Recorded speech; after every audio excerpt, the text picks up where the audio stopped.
Good evening if you're within East Africa. Good morning, good afternoon, wherever you are. If you're outside East Africa, this is In Truth and in Spirit Well of Worship Fellowship. Today is Monday, the 23rd of June in the year of our Lord 2025. Now, being Monday means we tackle a topical issue, topical question, typically from the Bible, from life, from marriage, society, prophecy, you name it. We tackle all sorts of subjects. So if there's one you really want us to discuss, feel free to send us your question or to even join us. We always like people to join us here. It's better when we are more. Okay, so join us on any Monday. If you're listening to this on YouTube, the link will be shared. The meeting ID and passcode is always the same, doesn't change. Yeah, so we'll be happy to have you. Today we have a very interesting subject to discuss. And the question is, can you die before your time? Here we are trying to look at fate or fatalism, for those who know it. We're trying to look at free will as well as the timing of God. Many people, many religions would say, the Christians typically say the Lord gave, now he has taken away. The Muslims will say Allah wati wageze. That's how the Lord has willed, and so on and so forth. So they seem to imply that God has a timing for everybody, that if it is your time, you will go. And if it is not your time, you will not go. By going, I mean dying. Okay. And of course, there's so many examples all around us. People involved in an accident. Last 2 weeks ago, we had an accident of Air India. 245 people dead, one guy survived. And of course, the quick answer to that is it wasn't his time. God had not willed it. Okay. And then, of course, we're going to examine now if God has not willed your time to die, that's if He's the one who wills. How does that even affect our behavior? So if I go sleeping around and I acquire all these incurable diseases, can't I really die before my time? If I keep away from certain behaviors, reckless behaviors, if I take care of my body, eat healthy, exercise, and so on and so on, can't I really live longer? Of course, we know that in this broken world, it's not always the case. Some people will exercise, live healthy, and then a border from some place will just hit them.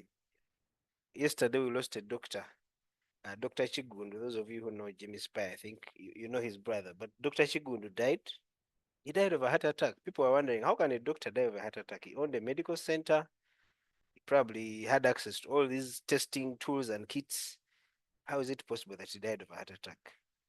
By the Dr. Chigundu, the late is the one who delivered our third born. So he's also known to us personally. So, so that's what we're going to be talking about. Of course, we're going to look at it from different angles: the biblical angle, the life angle, the philosophical angle for you, those of you like philosophy, and so on and so forth. And the main questions we'll be answering is sorry, can you die before your time? Okay. Does God predetermine the day we die? I think that's the big question as well to answer today. And of course, the Bible has verses. The Bible is very generous, by the way. It has verses for everything. I was just looking up some of them.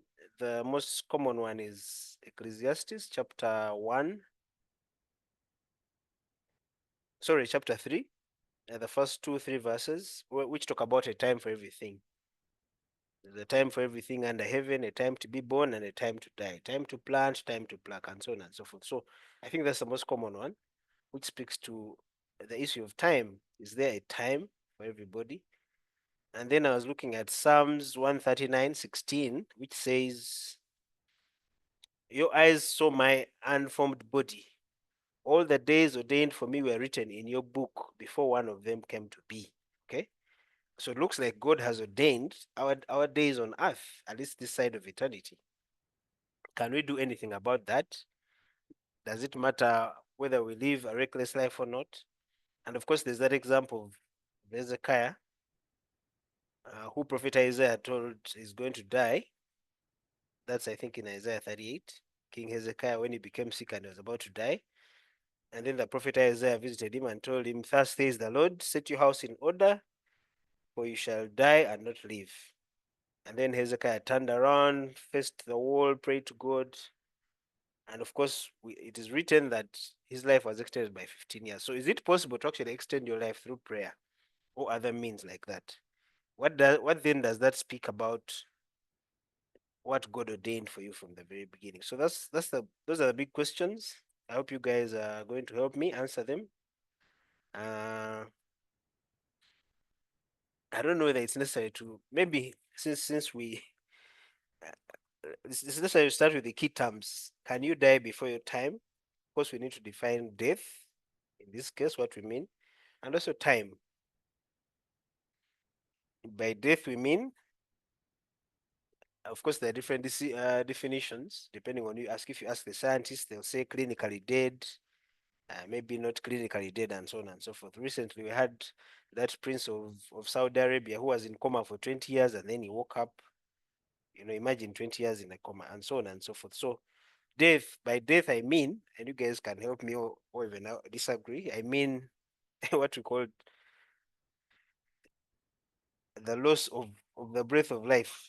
This breath of life, I'm not breathing anymore. I don't have a pulse. I'm gone.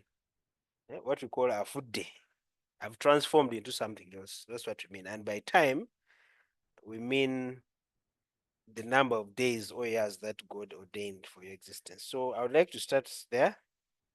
I'm going to start with these theologians and the rest of us will come in. True Tangazo, let me start with you. Is it actually true that someone can die before their time? And in there, we're also asking, does God predetermine the day we die? Just tell me. Gwe guy, ekireka guno ogufudde muze okunfunza n'okola ki nonzingako nze abasooka, but the idea that anyone can die early, quote unquote early, is definitely false. It's unbiblical, very unbiblical. Because the question you need to answer is, when exactly were they scheduled to die? Because early should be in reference, it should be in reference to a particular schedule. Okay. Or I could even stretch it and say, what if they were born earlier than you were scheduled? You're thinking, because this early doesn't only extend to death. If you want to bring it in, were they born earlier? Were they born later? Were they born on time? Because that's the thing about life. We come into this world at the time that God has ordained, and we exit at the time that God has ordained. The means is what disturbs us. If it's a stray bullet, if it's a heart attack, like you mentioned about Dr. Chigundo, it's an accident. If it's a disease that hits, it's a pandemic that hits, all of those are not outside the sovereignty of God in terms of timing. The idea of early, and I mean, we've lost loved ones. I'm going to use a personal example. When I lost my first wife, I had the language of she has died too early. And I agree, because that's how we feel as human beings. Why? She was only 32, making 33. Why? Because we thought she should live longer. Her parents were still there. They're still alive up to now. So we are using a reference point of parents who are older, or what we wish. Now, our wishes and what we see about older people cannot be a reference point of our expectations on God in terms of how long people live. Because God has a purpose for every individual, and that purpose is finished. That's why people die at 5, people die at 20. I have a story that is quite dear to my heart as well. It's from England, from a church that I served at when I was a student in Oxford. It's out on the outskirts of Oxford, called a place called Beaconsfield. There's a Stample farm had a church, and it's still there. And while there, they had a playground called Noah's Ark. There's a huge ark, like a Noah's Ark. And there's a family that donated it to that church community. They used to be part of that church community, but they had moved from the UK to the US. They had a problematic pregnancy of a little boy that would be born as Noah. Now, in England, if you find out that the child you're carrying in your womb is carrying or has a genetic disease or aina some syndrome gyalina nga ne bagamba the longest Noah could live was 7 years. And so they asked them to make a decision whether they were happy to continue with the pregnancy or terminate it. Well, ethically, that's not a problem. You're okay. They have allowance for you to terminate a pregnancy once you realize, umwana agenda okuzalibwa agenda kufa very soon. So they had the moral, socially acceptable grounds to do that. But the family said, Mukama ni wana mtu wa wiki emu, we will still receive him. They gave him a name, Noah, and Noah lived exactly 7 months, they say, and Noah died. Was in and out of hospital all the time. As a family, they said they were grateful for the gift Noah had been because Noah was life. They saw Noah's life. And they thought that being a child that he was, that would have brought them joy, though for a little time, they wanted Noah to be a remembrance of joy and fun for many kids. And I have pictures of my kids in 2019 playing around that whole place. But why? Because they had a different understanding of what life is, the length of life is. If you let me end with this because others need to come in. My answer was in the first line, but I've given examples and stories because that's what I am. I tell stories. Think about Jesus. If you were God and you needed Jesus to live and leave a legacy, a powerful one, in reference to the great people that existed, how long would you have made Jesus live? Because 33 years is a short time on earth to accomplish things in our day and age. So when you think about a guy who lived 33 years and accomplished what he accomplished, many of us obviously will never even dare to do 1% of what he did. We cannot, and I dare say we cannot, except of course if you're using a worldly standard or what Paul would call a carnal standard. We cannot get into that corner of using our wishes and our preferences or what other worldviews would use as a reference to longevity in life. I'll leave it there for now. My answer in short was, no, it's a false notion. Okay, thank you, True Tangazo. And of course, we say someone has gone too soon because of, I guess, life expectancy issues. Again, expectancy is as per expectations. Yes. So when we are the ones who have set a life expectancy, and we're using the average of the age in a particular population, which take the youngest to the oldest. olowooza okujjako ne tutunula ne demographics ne tulaba nti abantu ennaku zino bagezaako okustretchinga mpaka myaka bwe giti. But the truth is we have people dying at every age, every day. Tulinayo ab'ekinaana abafa, ab'ekikumi abafa, ab'obugumu, ab'emeka. People are dying at all ages every single day. I can assure you. And none of them has lived for a short time. Everyone lives their full time. The problem is not the time of dying. The problem is our mindset. And that's what we need to deal with. Okay, thank you. Thank you, True Tangazo. Isaiah, I'll ask you the same questions. Does God ordain when we live and when we die? I knew you before you were formed in your mother's womb, for example. And so many other verses. And then can you actually die before your time? I don't know. I think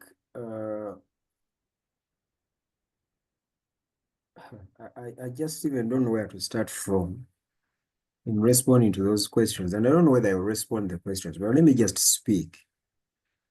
Perhaps from my ranting, some of the points will hit on the questions. I pray. We're going to rant. Yeah. First of all, death is evil. Okay. When you say evil, what do you mean? It is bad. It is dangerous. It is abnormal. It is unnatural. It is evil. It is the arch enemy. It is the major problem. If you took away death out of this world, there wouldn't be any other problem.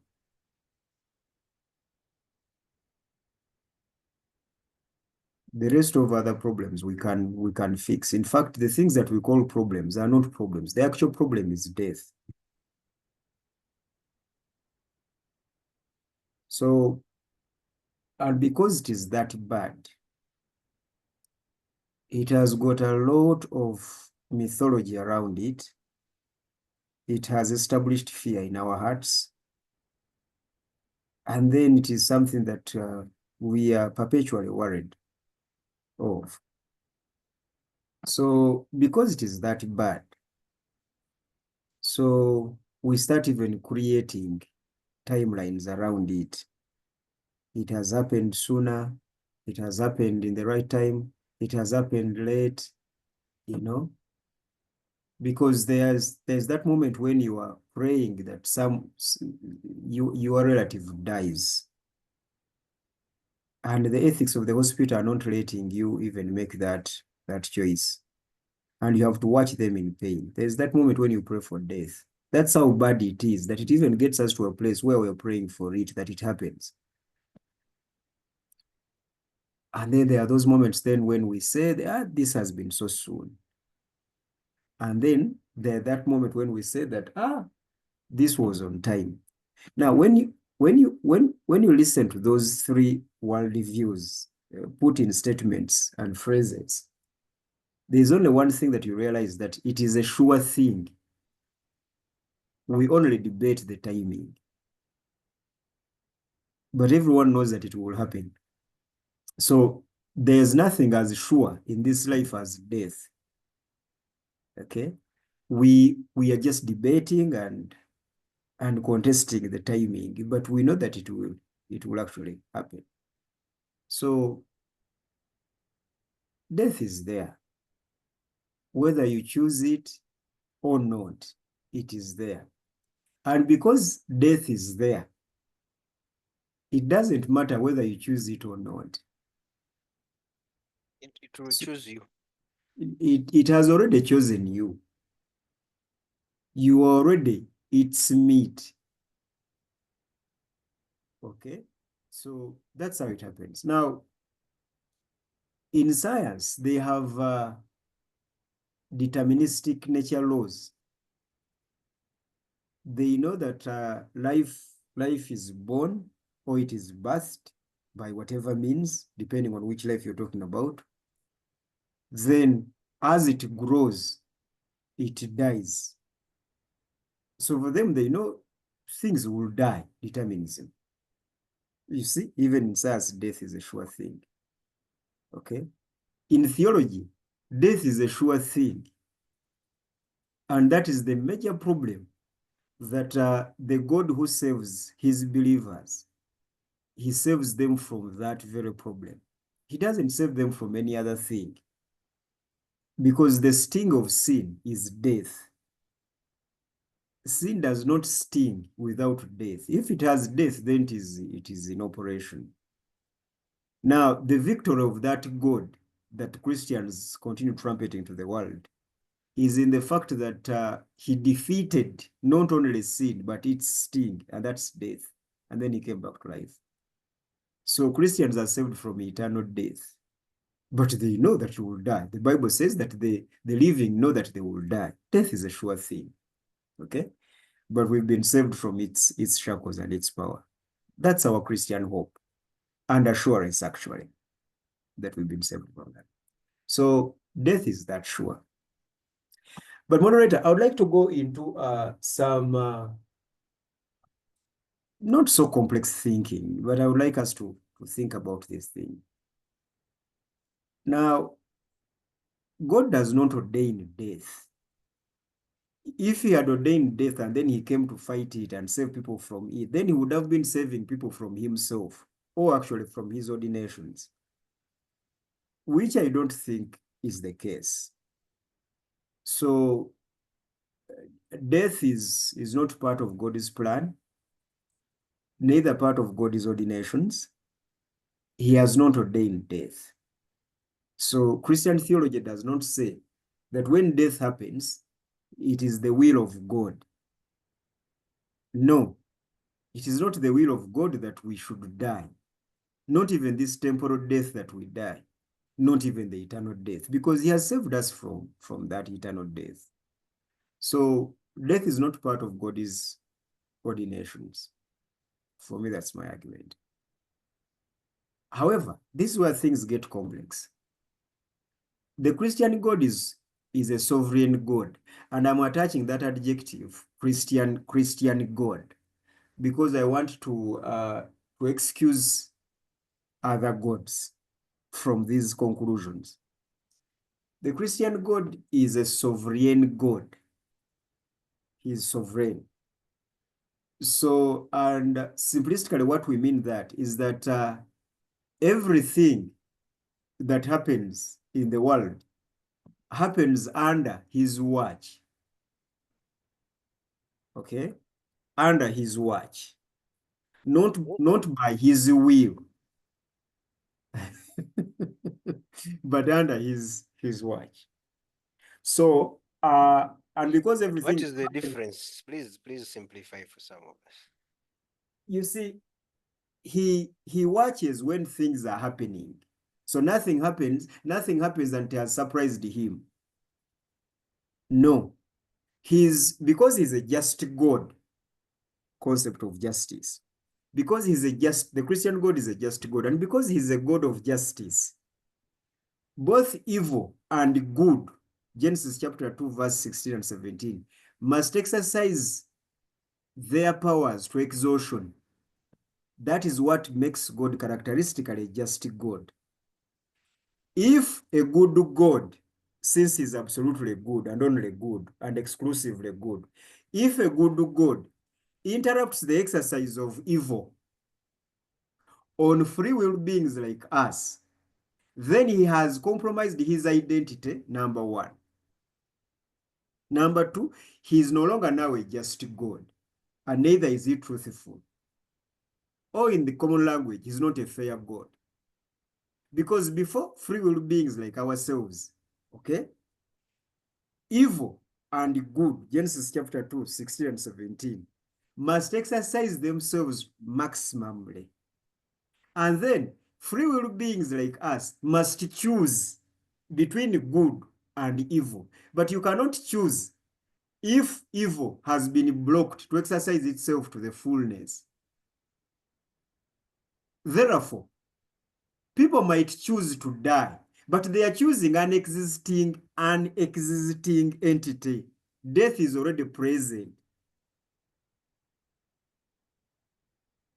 So you are actually igniting something that is already present. Whether you ignite it or not, already it is present. So a free will being can choose, okay, can act as an agent, okay, to activate what is present. However, that does not mean that they have invented death. No, death is present. In fact, they were actually dying. That's why we discourage suicide. You don't have to commit suicide as a Christian. I have to mention this because I have an experience. I lost a brother. He didn't tell me that he was planning to commit suicide. Then he asked me whether if someone committed suicide would go to heaven. And I started throwing around all sorts of theology, how we are saved by grace through faith, etc. No sin shall not. Then the fool who committed suicide. Now, It is a strong word. So I have to be careful this time around. Abadde atya oyo omusajja You have to be ajja careful. talikiddira. You are laughing, but that was a saint in my ministry. I killed someone. I don't know. So, but God forgive me. So, so you don't have to commit suicide. No. By committing suicide, you have poorly exercised your free will. because we are free will beings, and the reason as to why we are saved as Christians is to make sure that we do not use our free will abilities to do the wrong thing, but rather to use our free will or volition abilities to do the will of God and what is right.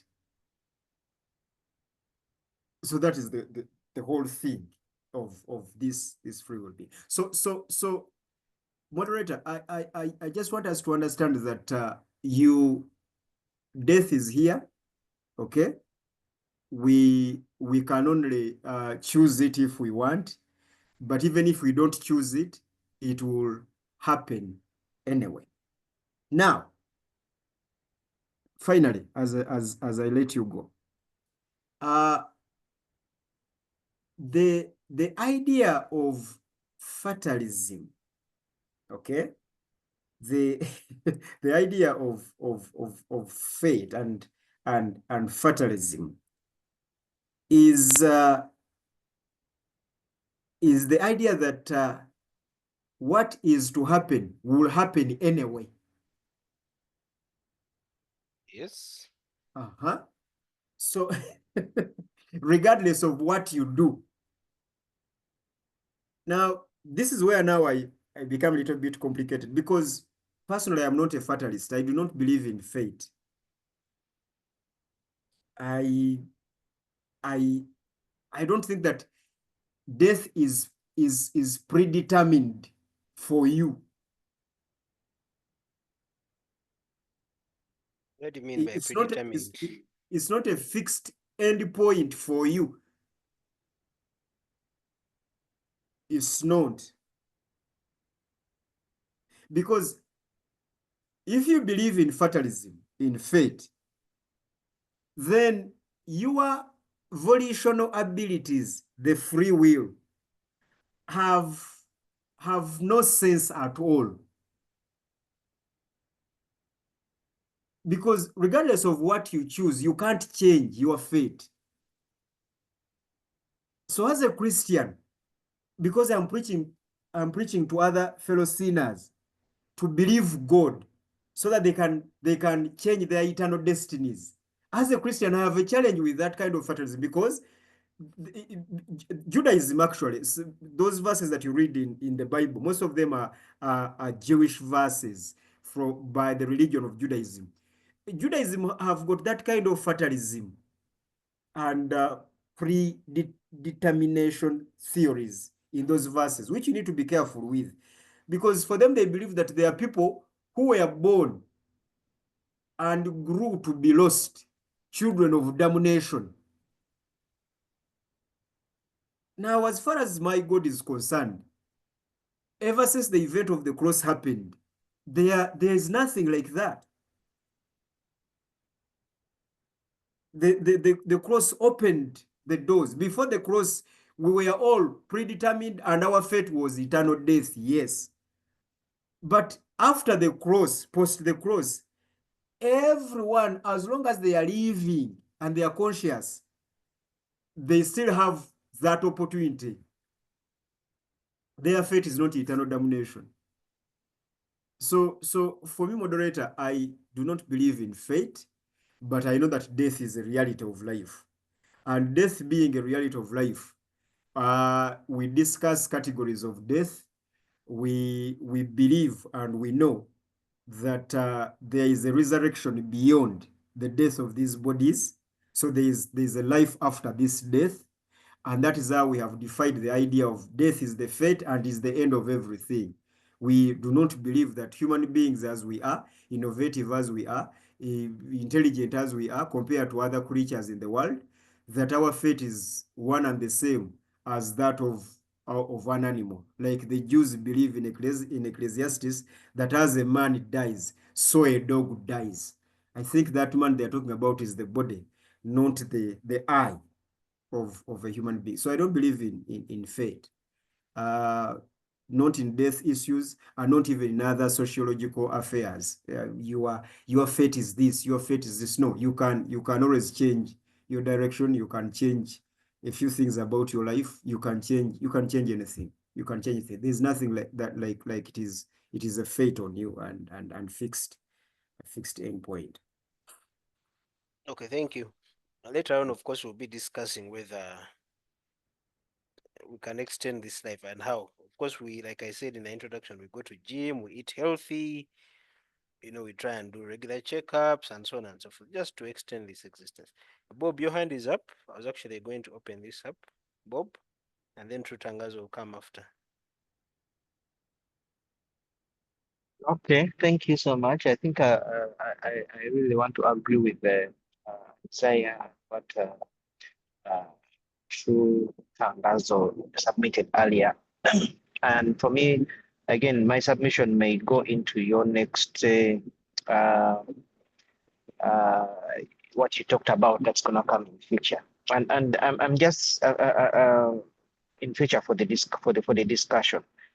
And I want to say that death, there's nothing like predator. Okay, like there's both sides. For example, there's natural, death that is occurring naturally. For sure, everyone, once you are born, if all other factors are constant, you would like to grow up, get old, have kids, they have their kids, you get grandkids, see them grow, bakoleko kucheja, and then, your clock, your clock clocks and you die in natural death, like you're old, your cells have really deteriorated. You cannot extend life anymore. There's what we call life expectancy. And maybe you die when you are 100. Our president says he expects to hit 100 because he has his father, I don't know, some of relatives hit 100 or mother. So there's that natural way we would love to see that we don't, for example, we do, as parents, we don't bury our kids, but that our kids get to bury us. Okay, that is the ideal situation. And under normal circumstances, that is how it's supposed to be. But because of the death that the sin and death that we are in this world, it can even occur, even that is already death at that age, because we are told in the Bible people used to live up to 300 or 400 years or whatever. But then you find a 20-year-old dying. We heard of a story of a 7-month-old that was told in the beginning, who had already born with defects. Now, those we have no control over, okay? I remember a scenario where this guy, I think it was in Uganda at Nkumba, the guy, ekimotoka cha cement, Concrete. the guy was packed, concrete, yes. This guy lights. had a new car. He was not doing anything. He was probably not drunk. He was parked. Then this funny truck comes and, cannot stop or something for him, and there he goes. So he's a young man with a career, all looks good. Maybe he had a young family, but he died without any input into this. So such things can happen. Now, do we have control over those? I will say yes and no. Now, in countries like where I am here in the US, that is why the life expectancy here is different, for example, from that of Ugandans, or from that, because now they go on ahead they really value human life, okay? And the work of the administration is to ensure that its citizens can live as long as they can. Now, if they get you, this is why they inspect cars every year. Your car has to pass an inspection, okay? It cannot give off certain smoke which would be a danger to people.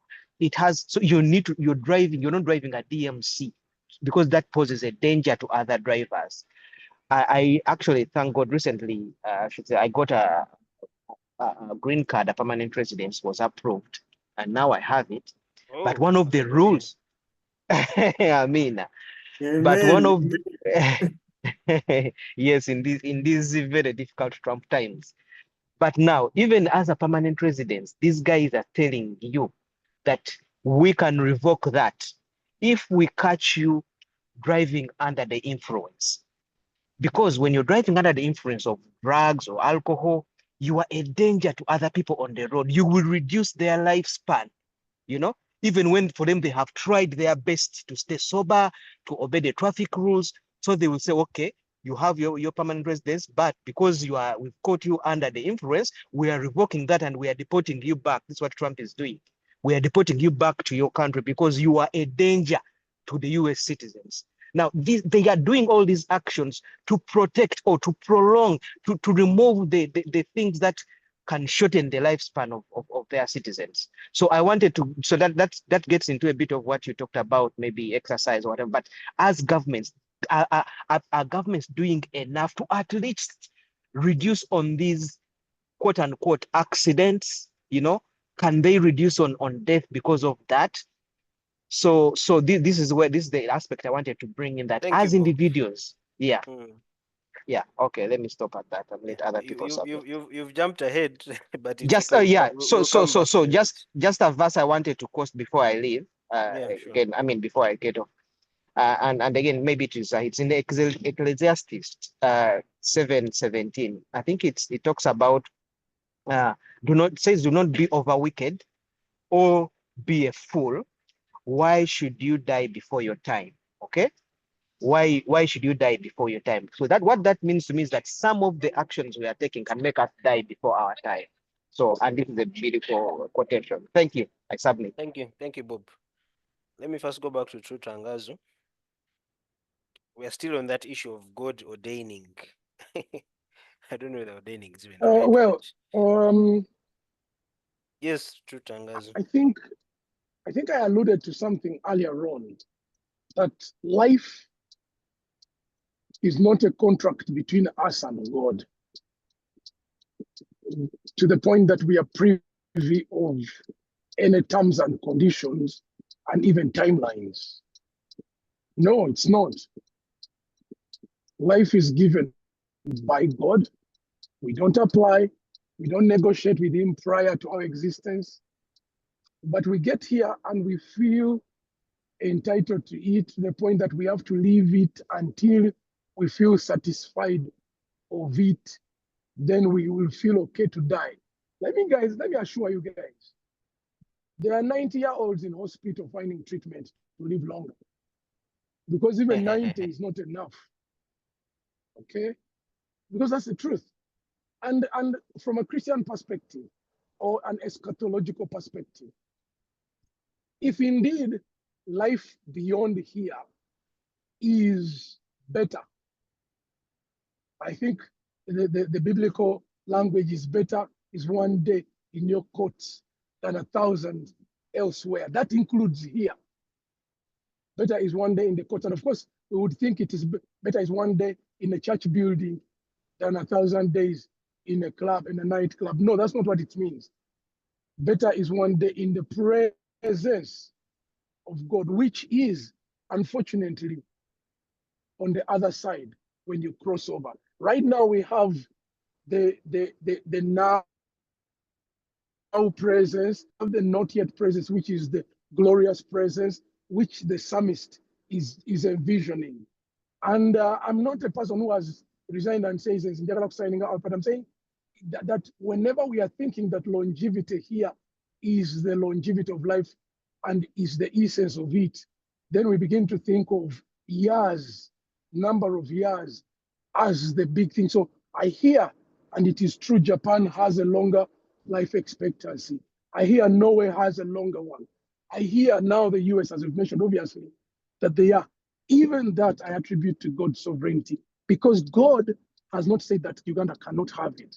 No, but Uganda is in a different part of the universe as compared to Japan and the US. They don't have the temperatures, the tropical climate we have. They don't have certain things that we have. There are things that even governments have no power, complete power of. Okitegeera, mukyala wange yali mulamu ku Monday, Wednesday n'agenda okulaba omusawo over something else. Then in the night she had malaria, and she has been having malaria all along. Ng'ensiri emulumye. An American doesn't have to worry about dealing with malaria until they have to come to Uganda or any such countries like Congo. So we are in different parts of the world, which is not our choice. Okitegeera, muganda wange Mukama ayebazibwe, wafunye green card. There are some choices involved. but I can assure you, even that I attribute to God's sovereignty, because there are others who don't have them, even when they have wanted them and pursued them, or even they have better strategy, perhaps, if you would imagine, to get them, but they haven't. I want to imagine that there is a sovereign card in as much as there is a human responsibility card at play. So, yes, we will attribute to choices. There are not, I think Ochogedeko Isaiah, none of our choices is above God. When you play the sovereignty card, unless it changes meaning at some point, there's no amount of free will or choice that affects God's sovereignty. No. And God's sovereignty is also eternal in nature. It is not something that he has accumulated or attained after some time of being an expert at things. No, no, no. He was sovereign before we existed, before he created us, and he created us out of his sovereign plan. He is sovereign today, and he will be sovereign eternally, meaning our existence, our departure from this world, and our continue to exist eternally is still within his sovereignty. Chidek is that the only way we can experience him, and this is what I would land with, why I think death shouldn't be a problem, whether it happens at 5 years or 50, it is death. Where does death lead? Probably. Death is a transitory or transitional, if you would say. We have to die if we are going to transit into the next life, which is better than this life. As long as people believe this life is better than which other life I don't even know. As long as people think this life is better, I can't leave this one. Tetwetaaga kufa mangu. Bwe nfa mangu nengenda mu buli obulamu obwakabi obutaggwaawo zikiri better. Okitegeerera Pawulo atugamba, I'm confused.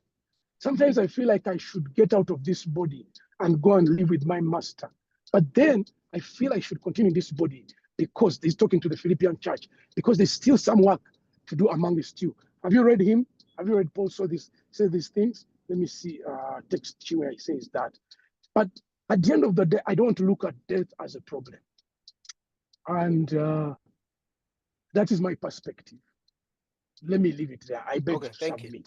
Thank you, True Tangazo. I think it's Isaiah who said death is the problem, but maybe it probably meant death eternal.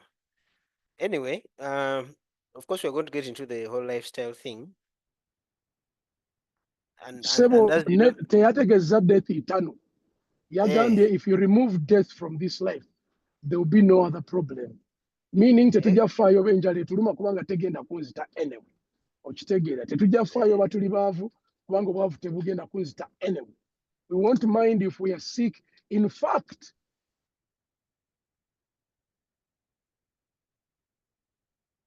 that would be turning the world upside down. Heretics, in the book Heretics, talks about that issue. He said if the world were to be like that, then doctors would only be called in when people are well and healthy.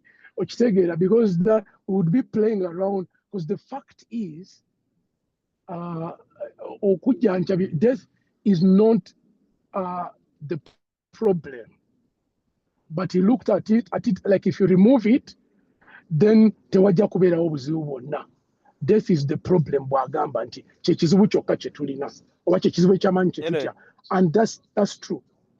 But it is false. He'll clarify. He's online. He'll clarify. Ajja komawo yeerwaneko. Kituufu tutya okufa, naye kikyamu nti tutya okufa as the biggest problem. Okay. That's okay. Yeah, I think it's Bobby Wine who sang that song. Baagala nnyo okugenda mu ggulu naye tebaagala kufa. Do you guys remember that? Tebaagala kufa. that song of Bobby Wine. Yeah, so, and of course, we'll speak about the implications of this. So now that this life here is temporary, should I just give up on it? Should I just chill? Be unambitious, not, do things to even just kind of make this life comfortable as I wait for the next one. Let me give somebody else a chance. Or maybe Isaiah, you first come back and clarify what you meant by death is the biggest problem or the only problem. Once you remove it, we are good to go. And then you guys, I'll also ask you to help me with the King Hezekiah and Prophet Isaiah. Yes, can you hear me? Yes, yes, I can hear you. Yeah, sure. I meant death, and death is the only problem. And let me say it again, that if you took away death, there wouldn't be any other problem. Would hunger And still be a problem and poverty? no, hunger and poverty and all disease, those are not problems. What are they? Those are just challenges, and we have actually worked on the remedies for that. This is why the atheists actually keep defeating that argument. Because Isaiah, yes, a second, and they become a problem because they are leading to death. If you don't eat, you will die. So it comes back to what you're saying, that death is the final death, the because all final of them day. Yes, surround to the issue of death, that is why I poverty, was anger. Yeah. that's where I was going, because hunger, sickness, etc. People are worried because of the end point. What is the end point? Death. Take away the end point. We are going to deal with these problems. We know why there is poverty here. We know. We know why there is hunger here. We know. We know. It is just our greed. We can solve that. We can really solve that. The Bible says the sting of sin is death. And that is what God dealt with, because he knew all these other problems can be fixed and can be replaced. So what you call problems here are just challenges. This is why we Christians have even failed to preach to intelligent non-believers. You cannot start telling rich people to come to Jesus so that they can be rich. That's poverty is not a problem. Poverty eradication has got formulas here, and we know why poverty is here. We really know. Okay, if if if they are poor people, what are they afraid of? They are going to die.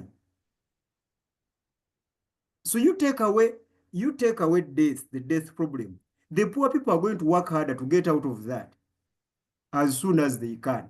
And not even as soon, but they will have all the time to get out of that challenge.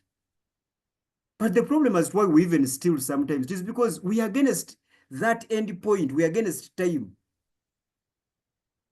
Death is problem, is the problem. The rich die too. Yes. The rich cry too. Yes. They cry because they are within the abundance. They are threatened again by the actual problem. This is why death is the problem. It is the common denominator. Whether you are rich or poor, the problem is death. President Museveni has got only one problem: death. He's dying. His cells has died. His blood is dying. His tissues are dying. That's the only problem that President Museveni has. Take away death from Museveni, he will never leave power. He has no any other problem. Death is the problem. That's why the Bible asks, where is your power? You, death. It doesn't ask, where is your power, you poverty? It doesn't ask, where is your power, you diseases? Because even if God knows those are not, that's not the problem. Those are just children to the major problem. And we can deal with that. So for me, moderator, that's my position. You take away death, you have no problem. You have no problem. The rest we can solve. We know why HIV is here. We know why incurable diseases are here. We know. We know. Okay, thank you. Thank you. Since today is Monday, I want to take you back to the Bible on two issues. One, the King Hezekiah issue, but also, can someone actually pray to extend their life? I think it's also in relation to that. Can I actually pray, prophesy, speak over someone's life to live a long life and things like that? Is that possible? Or biblical, if you like? You want to start with me? Yes, I want to start with you, yes. Oh, okay, fine, fine. Thank you very much. First of all, This is also going to cause me problems, but as usual, I am here.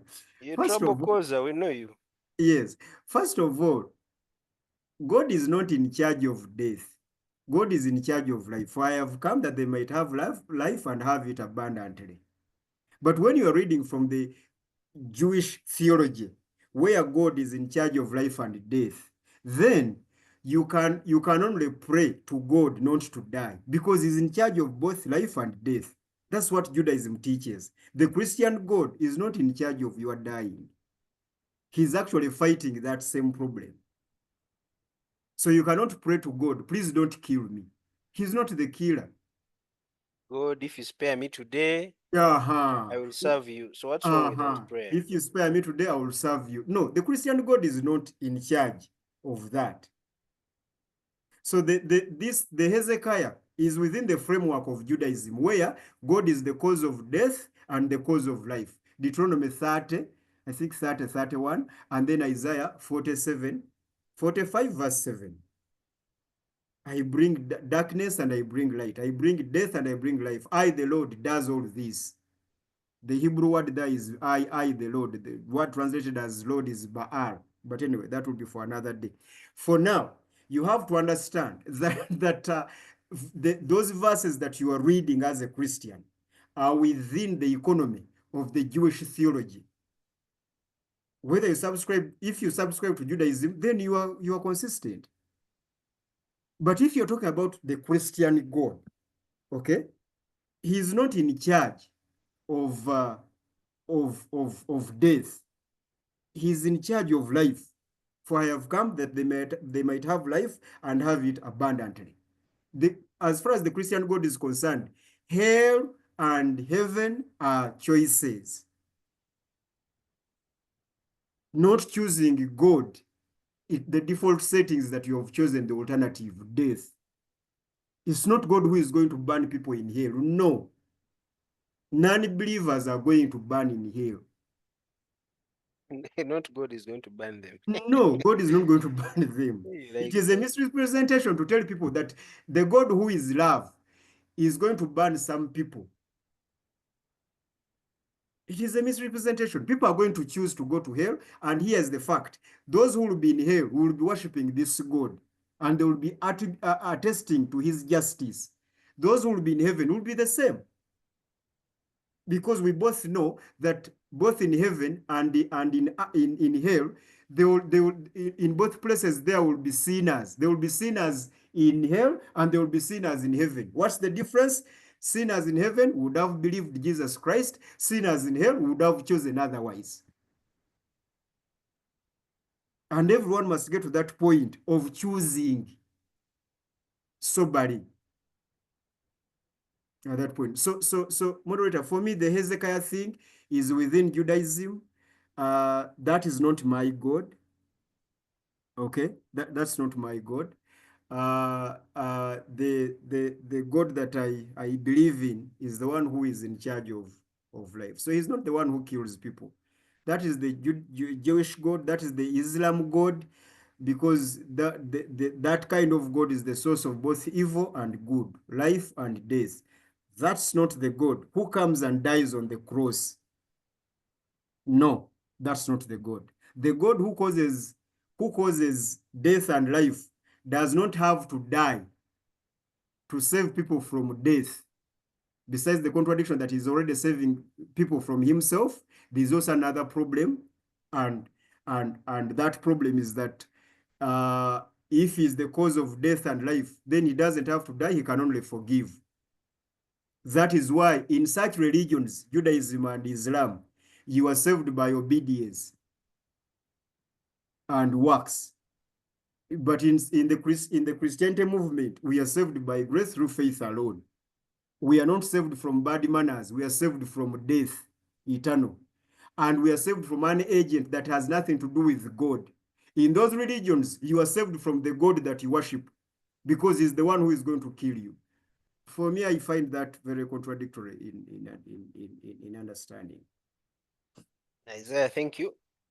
Being as controversial as always, but it's 10 minutes past 7. If you're just joining in, this is In Truth and in Spirit World of Worship Fellowship. Today is Monday, Monday is what we call our Q&A session, or Q&R, question and response. Responses, because we don't have all the answers to everything, sometimes we just give our responses as per our revelation individually. Sometimes we agree, sometimes we don't, and that's okay. We are all learning. We are all learning about this God. And of course, we try and restrict ourselves to the Christian worldview because we are Christians. But we welcome everybody. If you have a different worldview, if you're Muslim or Buddhist or whatever, even atheist, you're welcome to come and debate these matters. We're happy to engage. So feel free to join us on any Monday, and we'll be happy to engage. Today we are handling a very interesting topic about death,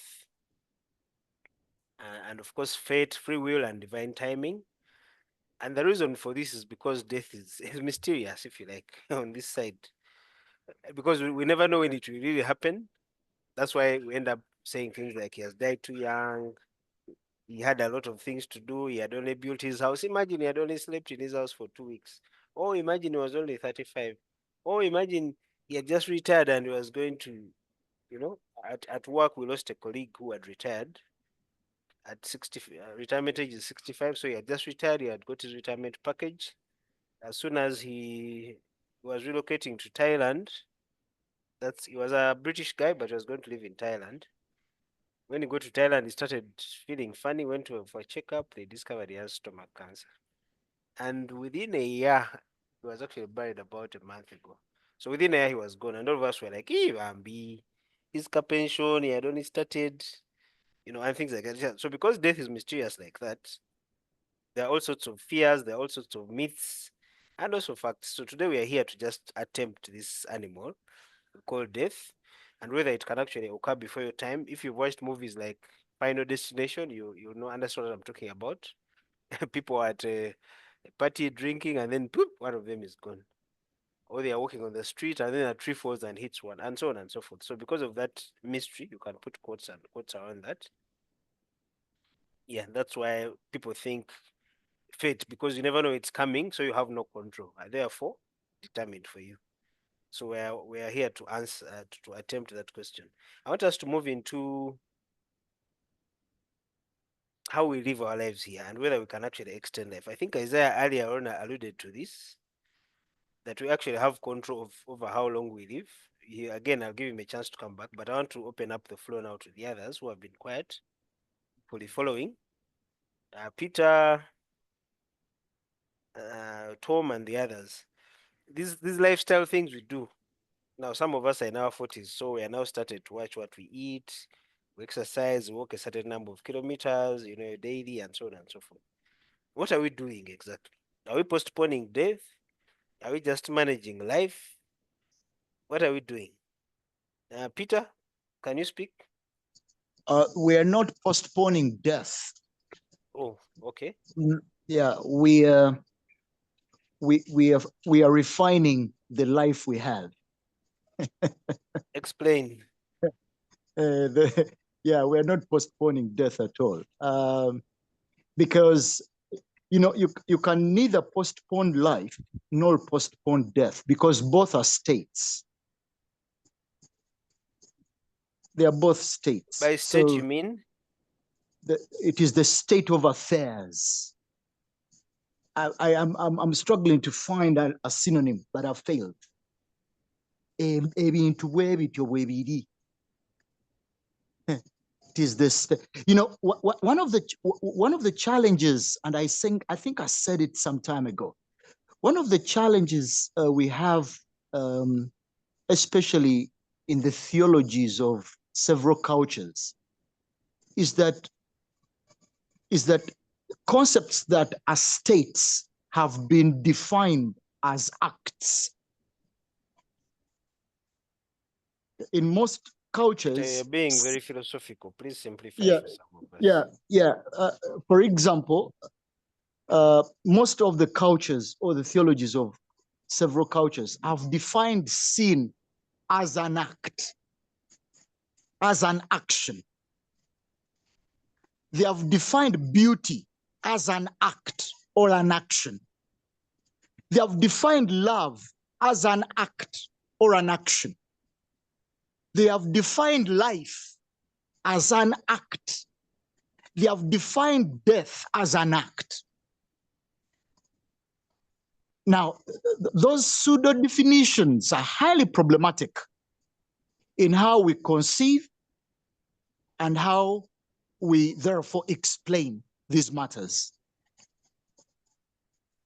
So life is a state, love is a state, beauty is a state, not an act. You're either beautiful or not. You don't act. You cannot act your way to beauty. You can act your way to prettiness, but not beauty. You cannot act your way to life. Neither can you act yourself to death. Death is here. Life is here. They are both states. And why death remains a mystery? Because none of us here speaking and listening has ever died. But at least I am very sure all of us here have ever lived. So we always struggle in explaining that which we've never experienced. So it becomes a mystery. So when we the Fortigerians, when we the Fortigerians are exercising, are taking caution on what to eat, when to eat, one, how to eat, how do you behave sexually, and so on. We are trying to refine. We are trying to refine the life we have. We are not doing anything we're not doing anything on death. Yeah. Thank you, Peter. Yeah. So can we prolong life? I doubt so. Can we shorten it? I don't think so. We can neither shorten life nor prolong it. We can only live and we can only die. Okay, yeah, because that's where my question is. So someone who lives recklessly, eats whatever they want, does not exercise, sleeps around, the vices we have in this broken world. So, unfortunately, again, in the broken world, sometimes these people actually live longer. I don't know if you guys saw that article of a guy, a 92-year-old guy who they asked his secret to long life, and he said, no, drink a glass of wine every day, and eat what, about goat meat. Did you ever see that thing? And yet doctors are telling us don't eat meat, give up alcohol, and things like that. Yes, Peter. Moderator. Yeah. So just an addition. In this world where life and death are a state, we have always cautioned people here, especially in Christianity, that the only reason for doing the right thing is because it is the right thing to do. It is a lapse in good judgment. It is recklessness in reasoning if we draw reckless conclusions that do right so that you receive right. That's not how the world acts. That's not the way the things are here. Here, both the obedient and the disobedient live. Both the obedient and the disobedient die. So non-alcoholics die, and they can die as soon as 1 year old. And alcoholics can live for 100 years. Now, we are not saying become an alcoholic or do not. We are only saying do the right thing for the right reasons. For where we are, keeping the law is not a remedy of avoiding prison.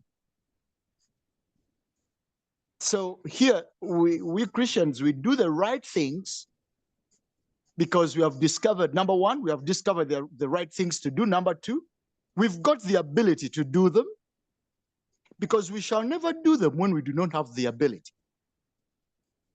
So doing the right thing is because we have the ability to do it, and doing the right thing because it is the right thing to do.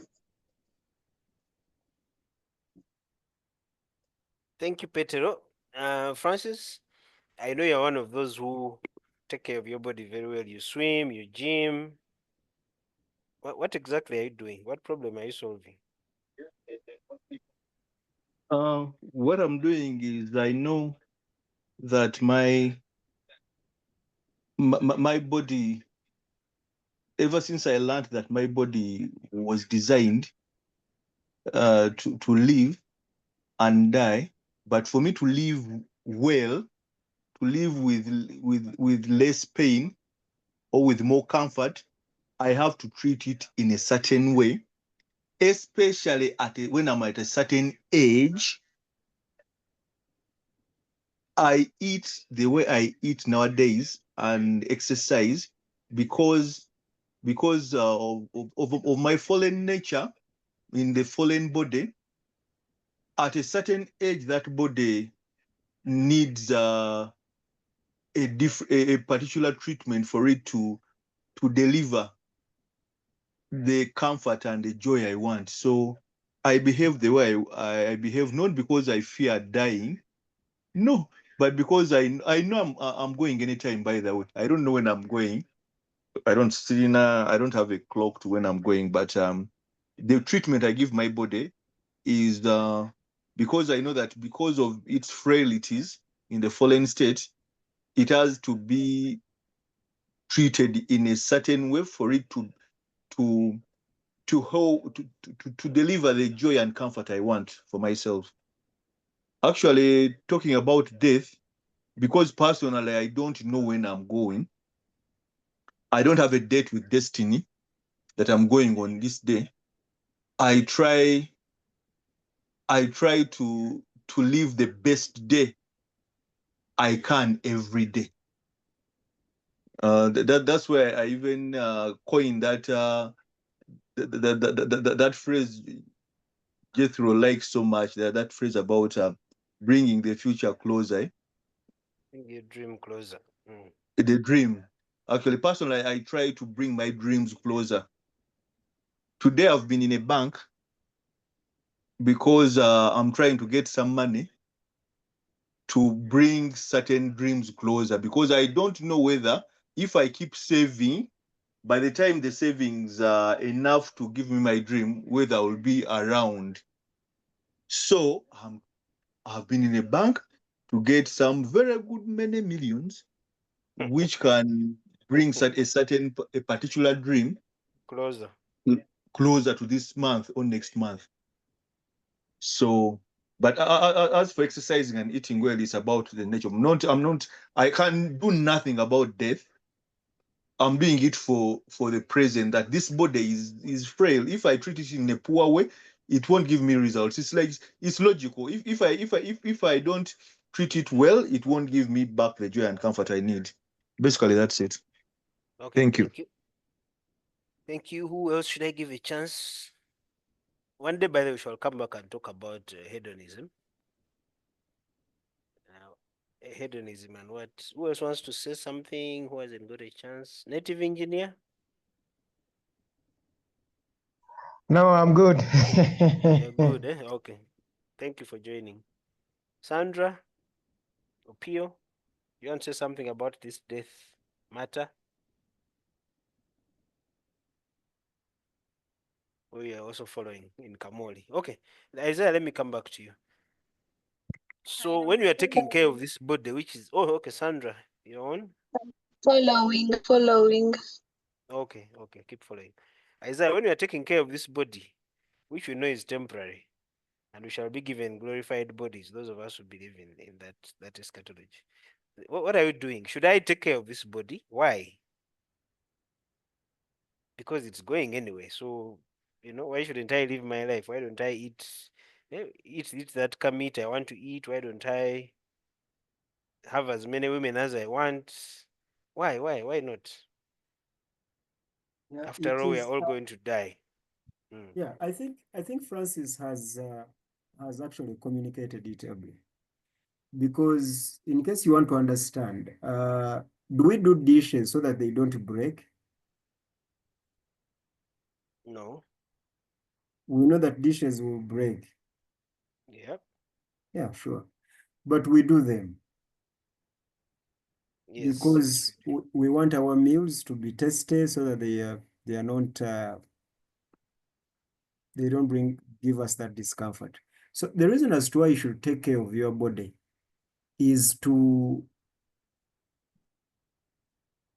make sure that you die better. Imagine.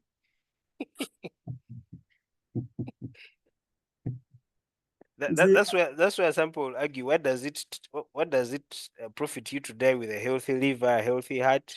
Why don't you No, wear them out here so that when you die they are all gone and now spent? those people who make that claim are the idle, the failure, the losers. Those who Yeah. are yes, no sensible human being is going to make that statement.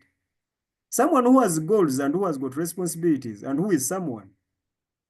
So whoever tells you that what does it benefit to die with a healthy liver, ask them who they are. Who are you? You ask them. Some will say I'm just a bag of meat. I'm like a No, dog. but I mean, in the community, who are you? Are you a parent? Parent to who? Are you a responsible parent? The children will be fine. Even me, I grew Are up. you They'll a... be fine. No, I'm not even talking about children. I'm talking about you. You who is saying that what does it benefit to die with a healthy liver? Who are you in the community? Who are you? Are you a leader? The walking dead. Who are you really? You are no one. No one has got responsibility and who has a vision, who has found out their purpose in life, are going to make such a statement. So you people stop listening to losers, to those who actually have already died. Those are already dead. He has failed in life. He has no purpose at all. He's looking for something to kill him or to actually take him away out of this life. So, but can you tell that to Museveni? If Museveni could get another 50 years of life, he would pay for it. Because he's someone. He's someone. Can you tell that to any of you? Good thing you are all here. The only person I don't know in person, I think it is native engineer. The rest of you, I have met you. Can you make such a statement? Because you guys have dreams, have responsibilities, have found out your purposes. You know, you know why you are here. So, moderator, the reason as to why we are careful, we are just like we do dishes. Our body is a container, it is a utensil in which we are. So we take care of this container, but we know it will break. I At normally some tell people, point. yes, I normally tell people here that my greatest fear is not death, by the way. No. And I've even prayed and said things as if I ever get an accident, okay, and it is going to disable me, and you guys, you take me to the hospital and I'm unconscious, and you see that I've lost my hands, okay, or I have lost both of my legs. I gave you the authority. You, my brothers are young. Uh, Enoch is no longer here. Francis, Jethro, Peter. You talk to the doctor so that I rest. Nedda stable. You talk to the doctor so that I rest. I don't want Nedda stable. I don't want Davis Wasaja to start running a car wash so that I can be taken to India. To do what? To live You ask another few years. no, for what? Now that is the problem. You are giving me painful death for no good reason. For as long as your head, your brain is still working, and we are Now benefiting that from is that wrong. brain and the head. My Sam is not a brain. That's not my Sam. Isaiah is not the brain. It's not his brain. Isaiah is not only the brain. Davis is being selfish because he wants to argue with me in these Zoom meetings. So he No, wants to keep me. Davis comes from that part of the world which promotes wearing helmets alone on your head when you're on a motorbike, as if you're only a head. I am not only a head. So Davis wants, as long as Isaiah can speak and his brain is working, let us keep him here. He will be in a wheelchair so that we can have the Zoom meeting. No, didn't you see that prince in Saudi who was in coma for 20 years? Who woke up? You remember this scientist? Who is this scientist of the theory of relativity? Stephen Hawking. Yeah. Hawking. I was wondering, why are they keeping that zombie there? You've called him a zombie. But He was. Isaiah, there's a guy who has no legs, no arms, and no problem, and is inspiration. I don't want to be that hero. Thank you very much. I don't want to be that hero. I don't want to be that celebrity. That guy is a celebrity. The one with no hands, no head, what? That guy, what's his name? No I know him. No eyes, no legs, no ears. Hey. No, he has a head. He has He has a He's head, married even a has beautiful he has a model. wife and kids. Gentlemen, don't let the devil mock us. I have asked you, are my brothers. He has I even twins, told by my the way. family- Guy Sarungu. Hey, I Nick even told, Vujicic. Yes. I don't want to be that kind of Salongo who Kitegeeza walks like a frog. kitegeeza ebitundu ebirala byonna bikola obwongo bukola. I am kindly asking you, my Bayira dear. oyo guy awuga n'okuwuga. Let me wind up. I don't want to be that frog of a human being. You people, let me tell you, do not let the devil mock you. Don't let the devil mock us. How? What is mockery? That kind guy is sarong, no hands, Yes. no what, no. And in fact, the good thing about that guy, he was born like that. True? Exactly. I am talking about now being injured. Yes. Now that's different. No, I live with a brachioplexus injury in my left hand. 5 years ago, approximately 5 years ago, I got a bad accident. We are talking about serious things here. What do you mean serious? I had 4 surgeries. Yes, but you are walking. You're okay. You are whole. You need actually to tell us about that. No one cannot see that until you tell them that. So Okimanyi nti omanyi let me wind up and leave you with your disability. Let me wind up. Moderator. The main point as why we should take care of ourselves, okay, is to make sure that we are comfortable as we await on death. So please, eat the right things for your body. Drink the right things for your body. You treat and check everything. Do exercises for your body. Do not go to the gym if you are feeling all right. Okay? Because the gym is a health care. Go there to fix a few things about your body. As you wait for your death, we don't die so that we don't die. We don't use good cosmetics so that we don't die. No, we use that so that we can be comfortable in our body. As we wait to do what? To die. To die. Thank you. Okay, true tangazo nkomyewo. So ekikulu kiri tugenda kufa si bwe kiri? Yes. It is a given. But your network is jumping. Your network is and dying I think before you. Okay, genda maso. Go on. Anti kyengamba, if death is a given, we agreed. Gye twatandikidde nga tuwoza ng'ekibuuzo kye tulinga nakyo is, can we die early or later? And I think we are here thinking we can do something that probably, so if I eat well, go to the gym, will I die later or on time? As I wait for death. The expectation is you'll die a bit later, not early. But Which of course, is it's not always the case. It is wrong. It is wrong. Watch away. True tangazo, your network is dying on you. Unfortunately, your network is dying. You need to take it to the gym. I mean the ICU. True tangazo, we can't hear you anymore. Waiting Tangazo, we can't hear you anymore. Fix your network and I'll give you a chance. Let me give someone else a chance here. Davis, you've been speaking too much in the background. For it, meaning you're going to die on time.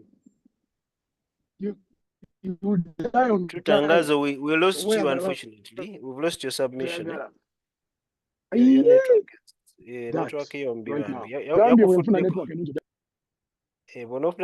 Network Davis, I want to give you a chance. Resident psychologist.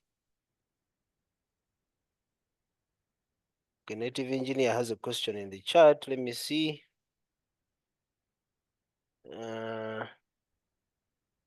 Is early death part of the consequences we expect from reckless living? I'm asking this because I lost a relative to cancer, which was caused by alcohol, as per the medical report. Okay, reckless living and early death. I think that's what we're discussing.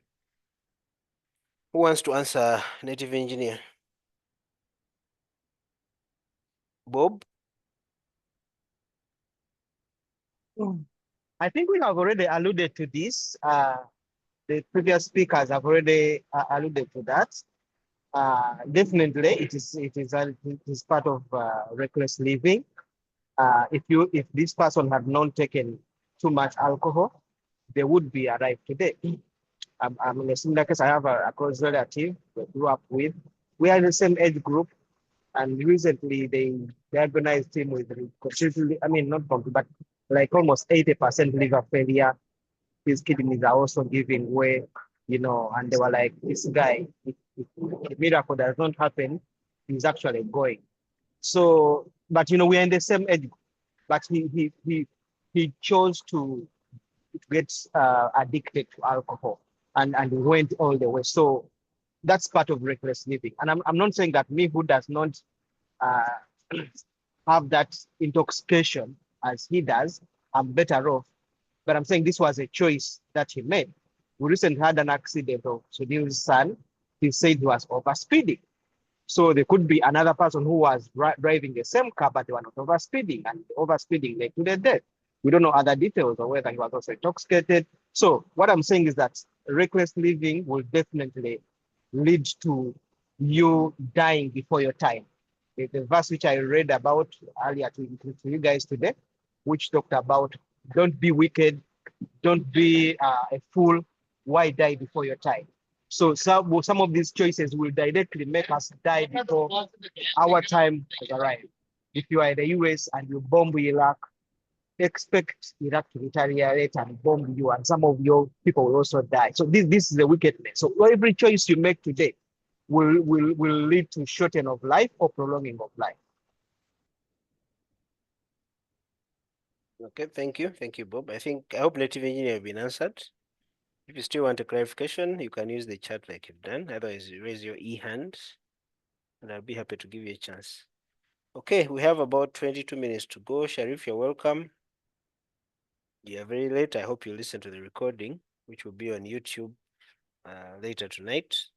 Moderator. Yes, Isaiah. Yes, Controversial one. Yes, I also contributed to the response to native engineer. There is nothing like early death.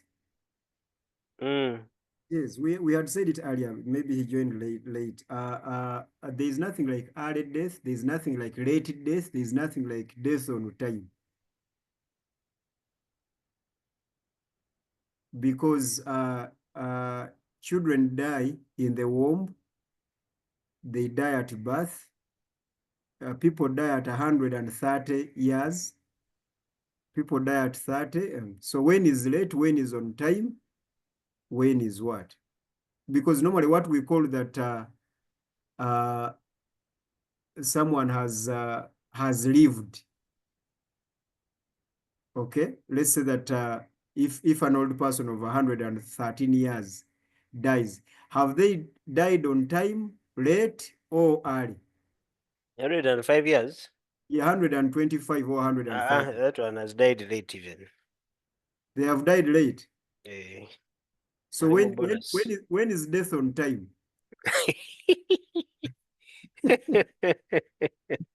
We are looking for early. So when is death on time? Let's find out. In our broken world, we use life expectancy. So if Uganda's life expectancy is, I think, 65 right now. So the idea of life expectancy also is a paranoia.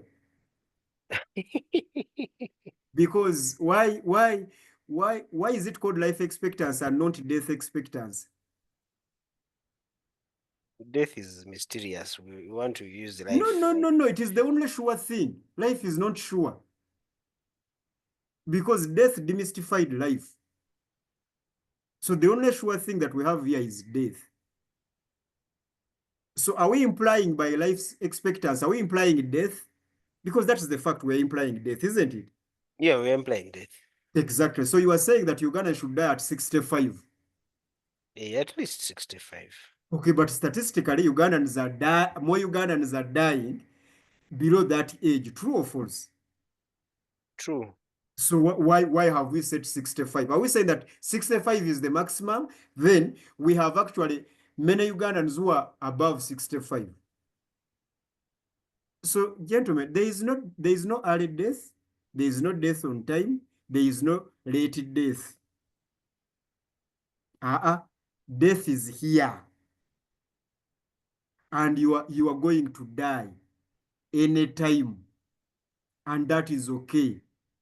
So, moderator, I might not come back because of the time. Let me even make this statement. Because you are going to die anytime, live. Start living. It is one thing to have life and another to live. What do you mean by living? What I mean by living is stop saving all the money for the future in which you are not. Eat that money. If the Go money to you the, have is not enough to solve your problems, eat that money. Is that what you're saying? those ones are crazy. But you eat your money. If you want to go somewhere, go there. Do not wait. If you want to go to Dubai, you go. If you want to go to the United States, you travel. It is now that you are going to be the good parent. Don't wait to get money so that you can be a good parent. You are living. Start living as a parent. Be with spend time with your wife. Spend time with your children. Tomorrow you might not be here. You have always wanted to go to a discotheque. You go. You go to a discotheque and dance. It we go do. You've already wanted to swim. You go and swim. You are like Isaiah, you've never tasted the pork. You go and look for Reverend Raymond and you go and taste the pork. Eat. You live. Stop stressing yourself. You have always wanted that phone. Buy it. Go to the bank, get all your savings and buy that phone. Buy that computer. You are going to die and leave that money on the account. Isn't that hedonism what you're preaching We right will now? come to that. I am Anyway, teaching. I guess we'll come. I am teaching Okay. living. I have a brother here. He's called Francis and he's here. Francis models living. He lives his Francis life. he's not the richest person, but he enjoys life. Take yourself out. Take your girlfriend out. Tangazo, your network has betrayed you today. Eish. That network has actually betrayed all of us. So you leave. Yeah. Thank you, moderator. Hey, you're done? Okay, thank you. Please leave. It koyo kamane. Don't save for the future as if You are going to die. Okay. Let me give someone else a chance. Davis, I want to give you a chance to say something from the psychology side of death. You are a resident psychologist. Okay, Sandra, your hand is up. Maybe you can ask. Thank you, moderator. Good evening, everyone. I was listening to Musumba as he was talking, and it got me thinking.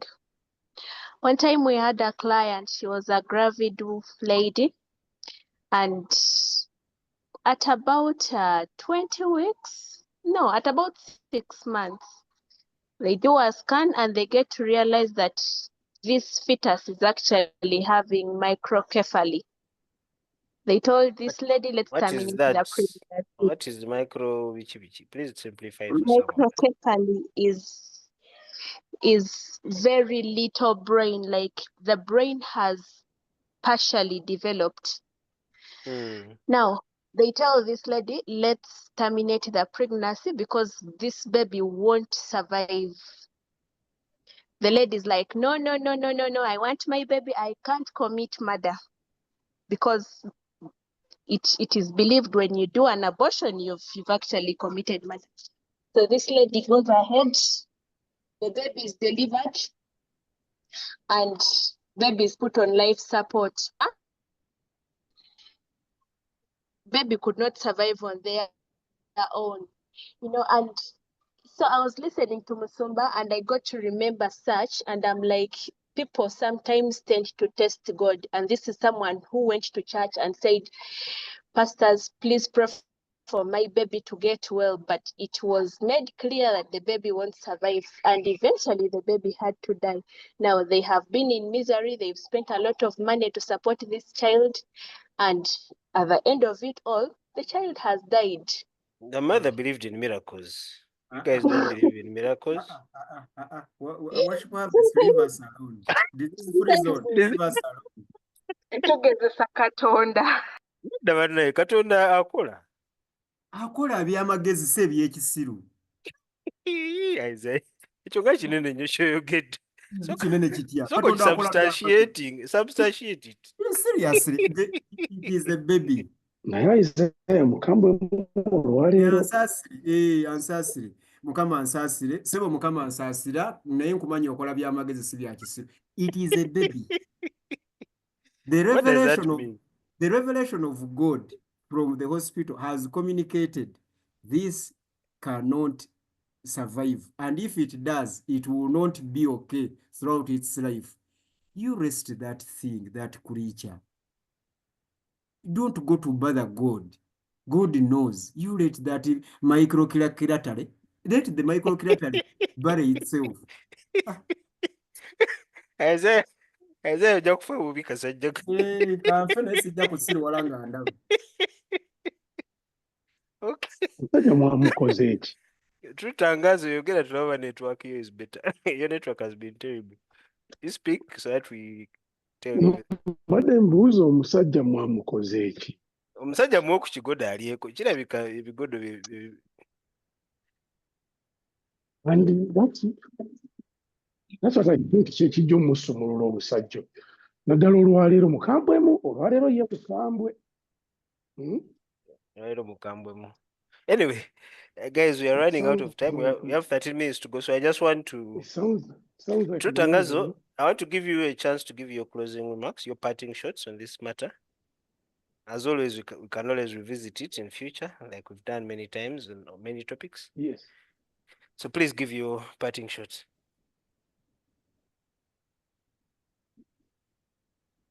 No problem at all. And I want to pass it on as feedback. Nti iTiS mugezaako nnyo okubeera contextually relevant in discussing topics. I shared this on one of the platforms. And the guy said, mwana bagayi bano bafaayo okubeera contextually relevant, banoonya topics ne bazidiscuss. So well done, guys. This is good. Finally, before I leave, I think since we are Christians, I think most of us are, I strongly believe that there is a purpose why God makes us Christians, that we may be witness to something greater than the world sees and thinks and believes, or holds on to, if I may put it that way. Kitegeeza ki nti indeed ensi estrugglinga n'ekintu ekiyitibwa longevity in the world.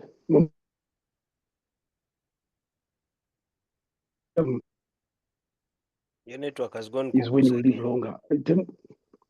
Nedda, this is wrong. No. Okay, you speak, we can hear you now. This is wrong. You know, I've just gotten home and got onto the home Wi-Fi, and I was wondering if this is I know. happening, then Now we can hear you. Speak, please. iramba denda kwekalakasa maenda gamba ono ateeka okuba nga Isaiah yankasiza okuba ndindizi. Me, I have a micro Nzize ne ku Wi-Fi y'ewaka, ntuse ne ku Wi-Fi y'ewaka. I don't know how my daughter called it. Anyway, so I think we have to be able to get out of that the wrong thinking that we have. For tuli mu Africa, where we're thinking about gymming, eating better, bichi, longevity. Longevity, they have taken longevity out of even just eating. There is plastic surgery, there is nanotechnology, there is a lot of stuff happening technologically, what we call transhumanism, to enhance longevity. So there is a sense of thinking that human longevity is now in our hands or will soon be in our hands. And scientists look back in history and say 50 years ago, we didn't have enough science to live as long as we are living. But 50 years later, we can see what science has given us and it's improving. They believe strongly that they can preserve bodies pre-death. So rather than struggle with resuscitation and completely have the human being die, they believe strongly that you can be preserved. And when nanotechnology can do better, there's a chance of bringing you back. And some of you that have seen science fiction movies, you've probably seen them alluding to things of that nature. Or, as you will know, artificial intelligence and all of human enhancing technology is aimed at creating a bridge between robotics or bringing artificial humans that have a certain degree of humanness and then are enhanced artificially with technology to live longer. So the idea of longevity, we are going to work on it. That will not have to do with eating or going to the gym or even growing. People will stop growing. We stop counting years. So with the African myopic, and I call it life to giraba in a very short-sighted way. Andi kati ffe tulowooza bw'oli obulungi n'otakola biki mb'ojja kubeerawo nedda baaba nkuwadde example. I don't know if I told you, mukyala wange eyafa, my first wife, we mbeera ewaka kati bino mba mbyogera mpola omukyala gwe nina atayinza oddulira nalowooza omusajja omukyala gwe nalina eyasooka n'afa yali tanywa mwenge, nze nga nywa wine nga yalina ebintu by'atalya. In fact yagaana ne birth control nga tayagala kuyingiza anything foreign into her body. She lived healthy, she cooked all the food, yali talya fast foods. Ng'afumba emmere waka, she ate healthy. Yafa cancer of the liver. The quickest thing people would think. Ati okulya gugamba Sitani yakola ki? Sitani yakola cancer of the liver. Ani yagamba nti Sitani yamukola ayina ekkolero gy'amukolera. Omusajja ng'anjudde bannange. Genda mu maaso ssebo. Bano muli bakambwe bannange. Genda bagula ebigodo. Nti okufa kujja, okufa mwekuli muno mu nsi tulina okufa. Actually nze ndowooza tulina okukkiriza nti okufa engeri gye kiri nti it is the only way we are going to transit, and we have to transit anyway, because the other body that we are getting, natandise nti tuba tuli balokole, if we are Christians and we are looking forward to that glorified body, we have to be ready for letting this one go. That doesn't mean reckless living, but it means not desperately hanging on to this one as though it is the best thing we can ever have. Because as long as we live all our lives dying to make sure that we live in this life, we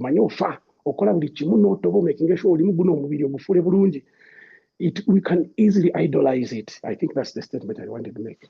Let's not idolize this body. If we are to live carefully, as others have said, let's do so. But let's be careful not to cross the line of idolizing this body. Because nabata yabuli bafa. Thank you, Trutanga. So let me go to Peter first, then I'll go to Bob. Yes, moderator, I was saying that, and I would like to emphasize that we like Pastor White said, let us do to our bodies what we think helps our bodies to be well. But I'd like to repeat that that is not guarantee for living well. I have an elder brother who was a regular exercising brother. Every morning, do it all. He was very careful about what he eats. One day, after road work, a thing he does every day, he fell by the roadside and died. What was the reason? Exercising had made some blood clot to travel faster than it should. So the clot traveled faster because of the exercising. And we lost him. So bannange, duka emisinde kubanga kye kirungi eri omubiri. Naye mbu si kirungi, naye ekyo tekikuwangaaza. Mbu tolya mbizzi, mbw'okuuma ekibumba. Ojja kulya doodo ne mukene, ekibumba era kisiriire. Vuga akagaali okuva mu kibuga paka eri. Davis, nakuyisa okwogera n'ogaana sirika. Mbadde mbawulira. Embizi ye mujje. Bob, yali afiira akagaali tali kaddi. Avuga akagaali okuva emukono paka agayaaza. Ojja kufa. Kale. So thank you. These are my guys. parting shots. I think the person that I believe and follow, he himself is life. He said, I have come that they may have life and have it abundantly until it overflows. So my prayer to us is that let us live in that wisdom of our Lord Jesus Christ. As Isaiah said, enjoy your life. Don't postpone to enjoy for tomorrow. Remember, you're here to do your life, and your Lord requires that you have that life in full. Don't take it. Don't commit suicide. Just enjoy your life. And in this enjoyment of life, know that even the whatever activities you choose to do as you enjoy, it has its own consequences. So do it with respect to the limits it can provide safety for you.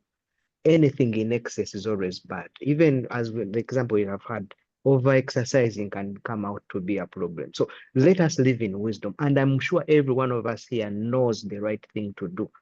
Everyone here knows the right thing to do.